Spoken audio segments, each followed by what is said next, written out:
Melihat Yogyakarta, bagi saya sejak dulu kala, saya selalu melihat Yogyakarta adalah City of London-nya Indonesia. Ada kegairahan dan semangat pembaharu selalu ketika mengingat Yogyakarta atau ketika sedang di Yogyakarta. Secara pribadi, bisnis saya saat ini 60% pendapatannya terbesar ya dari bisnis yang dibangun di Jogja. Sehingga bagaimana saya tidak mencintai dan menghormati Jogja. Belum lagi kesukaan saya akan sejarah. Belum lagi sebuah peristiwa besar terjadi di kala usia saya 30 tahunan. Saya ke Imogiri, ke makam para raja, yang ketika saya datang waktu itu sudah sore hari. Ternyata saya tidak boleh masuk hari itu karena biasa yang masuk hanya raja di hari itu. Saya berdua dengan sahabat saya hanya duduk-duduk santai di sekitaran yang 30 menit kemudian tampak banyak rakyat sekitaran yang hadir memberikan bunga, sajen, dan makanan kecil di pintu masuknya. Sang penjaga pun tampak kaget karena kebiasaan seperti ini biasanya sang raja atau ngerso dalem akan berkunjung. Kok nggak ada yang ngabari? Mereka dengan sigap langsung berdiri sikap sempurna, berjaga dari sebelum maghrib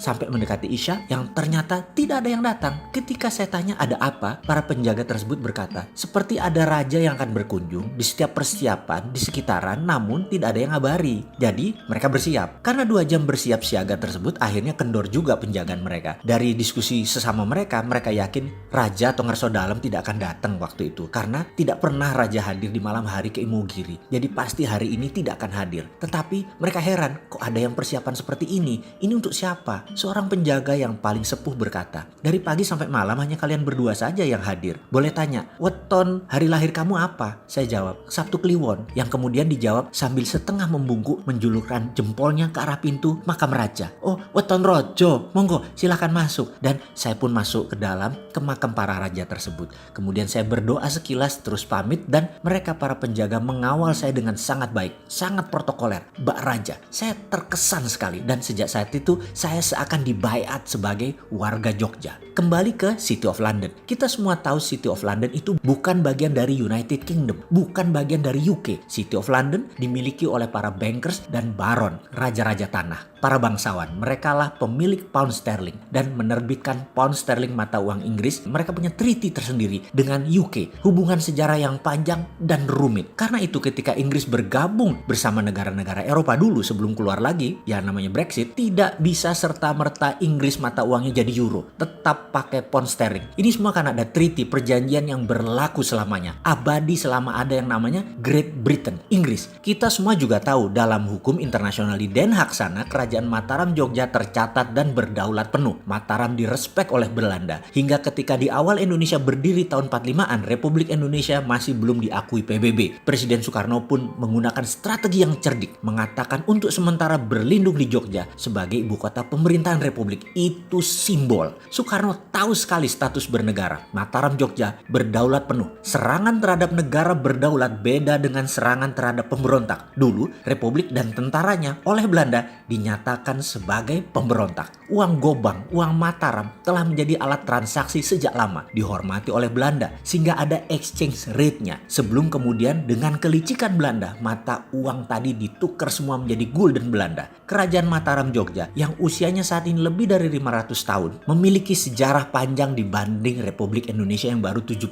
tahunan. Perlu dicatat, dukungan Yogyakarta di awal kemerdekaan adalah sebuah pengorbanan luar biasa dari seorang Raja Hamengkubuwono ke-9 dengan mendukung penuh NKRI. Bahkan APBN 3 tahun pertama pemerintahan Republik yang masih muda kala itu, kontribusi Mataram Jogja banyak. Hingga saat ini Mataram Jogja mendukung NKRI secara utuh. Di belakang hal itu tidak pernah ada penyerahan secara legal bahwa tanah Mataram Sultan Ground dialih tangankan ke Republik Indonesia. Kesultanan Mataram Jogja sekuat City of London di mata internasional. Semua itu tercatat dalam Sabdo Tomo 1, 2, dan 3. Mataram Jogja punya sovereignty, punya kedaulatan yang kuat. Beda dengan provinsi lain karena itu Jogja disebut daerah istimewa. Saya yakin suatu hari Kesultanan Mataram Jogja atas nama bangsa dan negara Nusantara akan turun tangan lagi secara aktif membangun NKRI ketika semuanya menjadi kisruh, bahkan berani berkontribusi lebih jauh lagi atas nama perdamaian dunia. Mari kita tunggu langkahnya.